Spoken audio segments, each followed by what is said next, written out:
If you're working like a crazy person and often feel overwhelmed, tired, and bitchy, then you are in danger of burning out really soon. You and your amazingly strong and resilient body cannot continue like this forever, and you know it. The road to success, honestly, is like a piece of string. Success sometimes feels like it takes forever.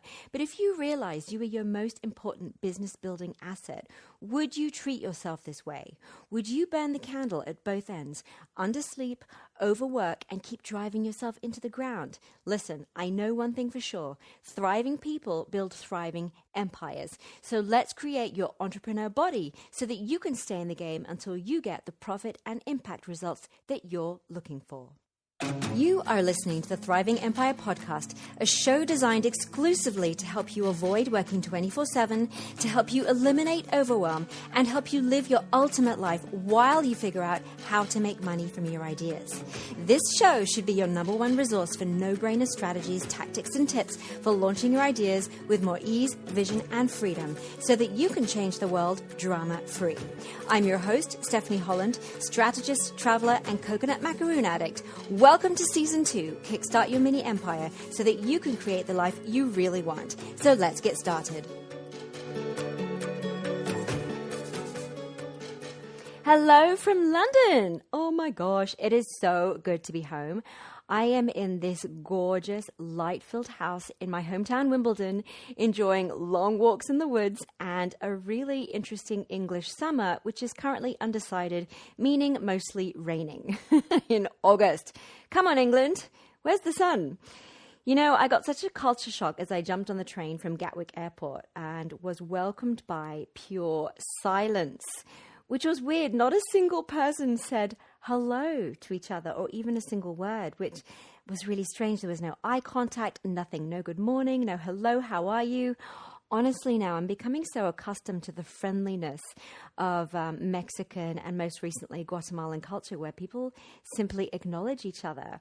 But I have to admit, there is one thing that I did love, and that was that everyone was wearing headphones on the carriage and that I didn't have to listen to reggaeton or a million YouTube videos playing at the same time.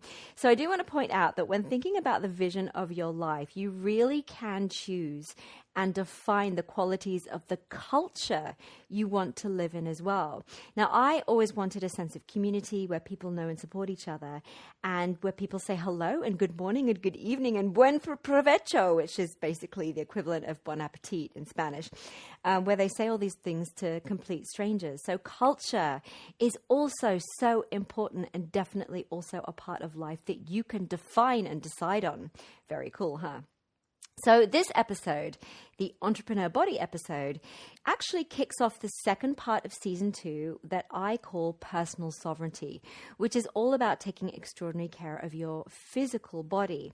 Now, when you feel healthy, strong, and fit, you also feel energized and creative, and you have the stamina, I guess, to focus on your outputs, which are the things that you've strategically defined as needing to get done, made, produced, and actioned to move you towards your impact and profit goals. So for me right now, the outputs I'm focused on are to do with marketing and content marketing and specifically my podcast. And so the specific outputs within that are weekly podcast episodes and all their assets like the blog post, the transcripts, the email newsletter to my audience, all of which are either done or not done. So I kind of know if I've created them or not, right? This very, very simple kind of output. And then also there's building my network, which I can quantify by having 3 new conversations with a new person a day. I'm organizing a podcast tour for my relaunch, which I can quantify by pitching 1 podcaster a day and then determining the results of that.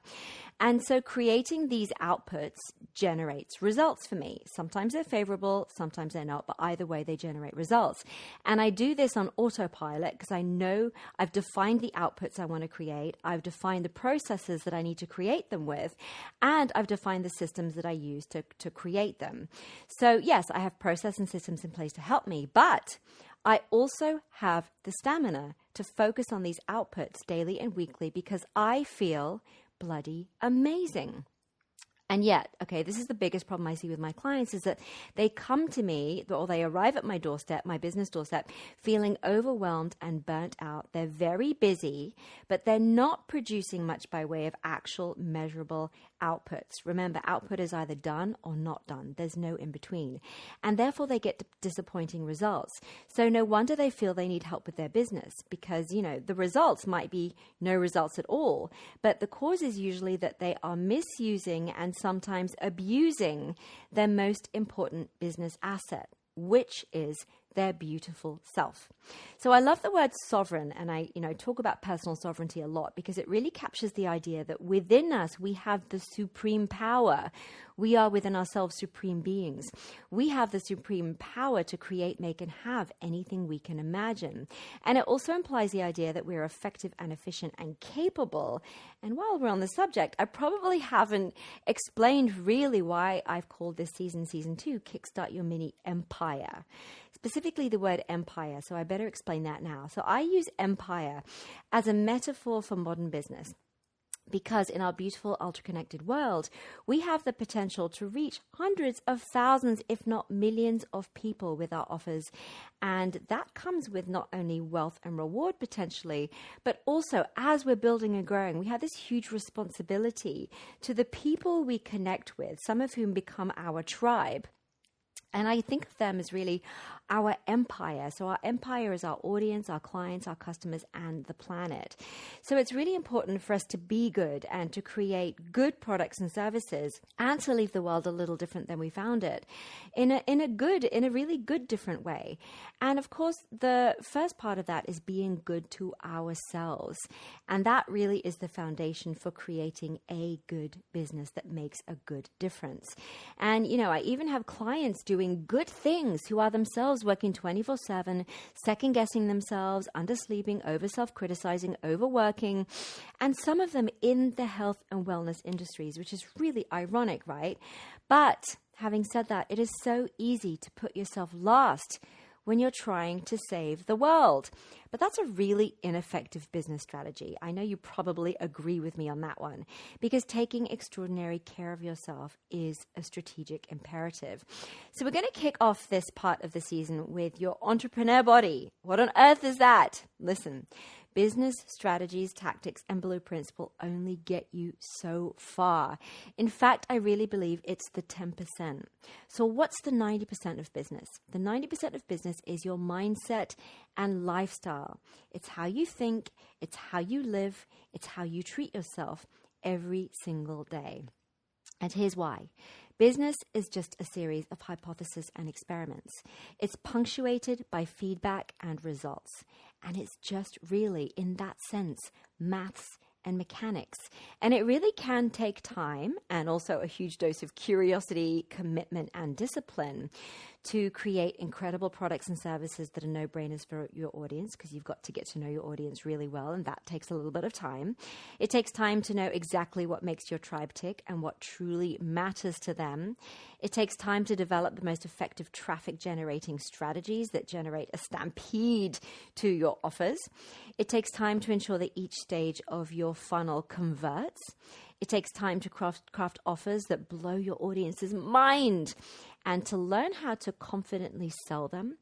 And it takes time to scale your efforts so that your game-changing ideas can leave the world, not just your little sort of living room tribe, but the world a little different than you found it, if scope and scale is your ultimate goal. So really, at the end of the day, given that all these things can potentially take a lot of time, all you really have to do is stay in the game until you get the results you're looking for. At the end of the day, that's it. The good news is you have plenty of time. If you're under 50 right now, actually living until you're 100 is not an outrageous idea. We are taking better care of ourselves, and we have a better idea of the mind-body connection, and we have better medical technology. So living until you're really, really fit and 100 is not outrageous, which means that if you're under 50 right now, you have more than 50 years to figure out all of this. and for starting and growing many ideas, products, and services, and as many businesses as you like. So how's that for a reality check? We have so much time. In fact, it's our most abundant resource. In fact, right now, just grab a piece of paper, draw a horizontal line across it, mark 0 on the left, 100 on the right, and then plot your age on that line. You can pause this episode right now and do that if you like. Did you pause it? So you have got this line, and somewhere on it, maybe you're in your 30s, 40s, or 50s. Listen, if there's anything I have learned from spending time at my grandmother's amazing retirement community after, over the last 30 years in Florida, where I have poolside and locker room conversations with the coolest 60, 70, 80, and 90 something women I've ever met. If I've learned anything, is that there's no rush. We waste our youth worrying about achievement. But what I've learned from this incredible cohort of intelligent, sassy, and sophisticated women is that health and happiness is the ultimate achievement and the only ultimate achievement worth aiming for. And we focus on other things at our peril. So the only task that you have, my friend, in front of you is to stay in the game happy and healthy until you get the results you're looking for. And you do that by taking extraordinarily good care of yourself. So when your physical body is tired, stressed, or sick, yes, that is burnout. It's game over for your ideas until you make a point of reclaiming your personal sovereignty and use your own supreme power and ability to self-govern as a business building imperative. When you thrive, you're happier, you're less stressed, and you're much more in control of your business. So how are you living right now? And specifically, how well are you taking care of yourself? Now, I think of my entrepreneur body checkup as an MOT, which is basically the yearly car checkup in the UK that your car has to go through to be deemed roadworthy. So I love the idea of doing a full body checkup regularly. I actually do it every 3 months to make sure that my body is entrepreneur worthy. So you just need to sit quietly with your eyes closed and slowly scan through your body from the top of your head to your toes. And what you're doing is you're scanning through each part of your body for pain, discomfort, or tension. And then you make a note of what you noticed and determine an action plan for each thing you noticed. That's it. It is really simple, but it is so, so important. It is surprisingly easy to normalize aches and pains, but you mustn't settle to live this way because it will affect your outputs, and the quality of your outputs affects the quality of results and your ability to achieve your goals in your life and your work. So you must stop putting yourself last. So you know what I'm talking about. I'm talking about that crick in your neck from crouching over your laptop from hours on end. You cannot run on full power when your energy is being diverted to cope with that discomfort. Now, maybe it's time for some gentle chiropractic treatment or some backward yoga bends or an ergonomic assessment. You've got to be aware of it and then find out a way to handle it. Or that pain in your wrist when you use your mouse, get it handled. Use your other hand for a while, get an ergonomic mouse, or think about how you can spend more time off your computer. Figure it out and handle it. Recently, I hurt my elbow doing strength training, and I had to stop strength training for a while to let it heal. We thought it was tendonitis, but my chiro confirmed that actually, since I'm double jointed, I just shouldn't be doing full extensions during strength training. So now I know how to exercise in a way that doesn't hurt my joints, and I know how to manage this pain. It is handled, it is managed, it is dealt with. Or, for example, maybe you have stomach aches after your meals. You need to find out what you're eating that's causing it and stop eating that thing. Maybe you're tired for a lot of the time, or you have headaches. Maybe you need glasses, or maybe you need a wrist brace for RSI. Maybe you need to stretch once a day. Maybe you need to walk more to counteract hours at your laptop. Listen to your body. You've got to learn to listen to it. It's a wildly intelligent organism, and it speaks to you. It's literally giving you information all the time with how it feels. You need to be thriving on all levels for your ideas to thrive too. This is such a critical quality embedded in the core fiber of an entrepreneur. It's just about taking responsibility for thriving on all levels of your life and work. So let's get you and your empire thriving. Now, if you have the podcast study pack too, simply crack open the worksheet 2.1 to create your best entrepreneur body ever. First, we go through a process of scanning your body systems. We go through all 12 of them so that you can make a note of what you're consciously aware is not functioning 1,000%. I've actually created a worksheet that takes you through each body system where you can also make a plan of action where necessary. So this might be to get a diagnosis, research solutions, or decide on a course of action and get it handled or managed. And then we do a body scan to find out areas of pain or tension that you've come to normalize. I've created a 20-minute visualization for you so you can do a more intuitive scan. And again, the worksheet will help you make a plan of action where necessary. What? You don't have your copy of the podcast study pack yet? Okay, don't worry. You can grab your copy at stephanieholland.co/36 and you'll get a worksheet for each episode so that you can complement your learnings from the episode and implement them ASAP. And I've also included other bespoke worksheets and workbooks for special episodes in this season that I don't share anywhere else. And all of that is multimedia. So you can grab your copy now. Head over to stephanieholland.co/36. Thank you so much for being here with me today. Until next time, keep thriving on all levels so that you can stay in the game until you get the results you're looking for. See you next week. Bye. Thank you for listening to this episode of Thriving Empire Podcast. I really appreciate you being here. Now, if you're not subscribed already, be sure to do that right now. Head over to stephanieholland.co and sign up right on the page so you never miss an episode. You'll also get my latest strategic worksheet for maximizing your personal freedom while you launch your ideas. And if you enjoyed this episode a lot, I would love it so much if you would do me a quick favor and rate and review the podcast. This will help me get the podcast discovered by more solopreneurs so that I can help them minimize the pain, drama, and burnout of launching their ideas too. Just search for Thriving Empire on your favorite podcast platform, subscribe, and review. Thank you so much. So you have a beautiful week, and I'll see you next time on Thriving Empire.